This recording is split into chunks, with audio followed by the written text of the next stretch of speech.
Hey, welcome back to Blunders, episode 3. So I'm going to start with a story about Kashmir. Yes, Kashmir, that beautiful, warm, lovely stuff. You know, it feels so good against the skin. But the Kashmir garments, wow, they're all over the place. Even technical Kashmir. Yeah, this is something where they don't just kind of make a thick, old, clunky jersey. They can manufacture it into a nice, thin, sheer cloth, and then you can make t-shirts and lovely stuff out of it. Well, the problem I'm hearing is that there's so many cashmere garments out there, they can't possibly be coming from the available herd of cashmere goats. It's a problem. And where do you think all these cashmere goats live? In China and Mongolia. So you can imagine what the old farmers get up to there. Yep, you guessed it. You find that in most cashmere garments that are appearing on Western markets, there is a high percentage of polyester that's creeping in there, yak wool, and wait for it, rat fur. Yep, rats. So what they do is they clean the rats up, they give them a shave, they pop the old fur into the production line, and the thing is nobody even notices. But I'm wondering, this is a little bit like the horse meat in Pie Saga. It's like, well, so what? It's an animal, it scrubs up well, they breed very nicely. You only have to give a rat a shower, a shave, and he's already working on the next generation.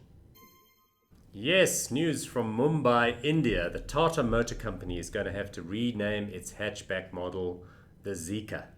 Yep, you got it right. Zika virus, this is the problem. This is the thing that's, massive outbreak in Brazil, which has caused the Pope to allow contraception down there, as well as putting the Olympics at risk. So the Tata Zica, that wouldn't have worked. They're going to rename it the Tata Ziago. No, the Tata Tiago. That's like a soccer player, right? A Brazilian. Which is a bit awkward because the spokesperson for the Tata Zica Tiago is in fact Leo Messi, who's from Argentina. Anyway, that's a story for another day. But did you know that this is just the latest in a long line of disastrously named cars? Remember the Daihatsu Charade? Well, that was a car so bad it was kind of like pretending to be a car. That's the Charade.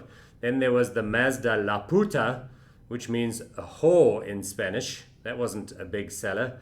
But the best of all was the Mitsubishi Pajero, which didn't work in Central America because there a Pajero is a liar. But in Spain and the other parts of Latin America, it's even worse because in that part of the world, Pajero means wanker.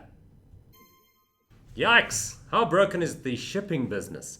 Yeah, I know China's slowing down a little bit and bulk commodity prices not doing so well, but you'd think they'd be doing better. Maersk, that's the right way to say it. I think that's the world's largest container company. It had profits down like 85% for 2015, and they said it was a good year under the circumstances. Wow.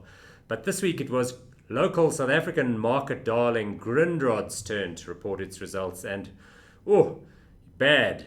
Impairments, ships being scrapped, cash flow down, dividends being cut.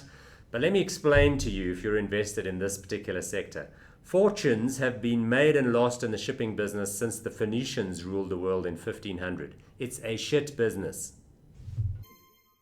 Right, let's close out with the story of Dr Serge Belamant, CEO of Net1 UEPS, a big 8 billion rand market capitalization JSE listed company. Well, they put out the strangest stock exchange news service report that I've seen in quite a while this afternoon, basically indicating that he does not, in fact, have a PhD. He is not Dr. Serge.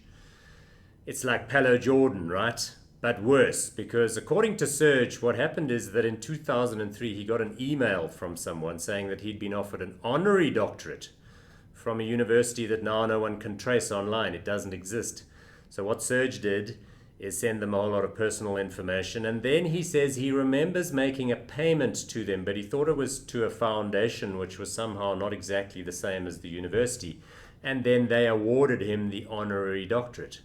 Well, that's a problem. And then you basically start calling yourself Dr. Serge Belamant from that moment on. That's very convenient. So the university never existed, and neither did the PhD. How very embarrassing. So Serge is no longer Dr. Serge, he's just Serge. And Serge, what is that short for? Sergeant. Okay, Sergeant Belamant from now onwards.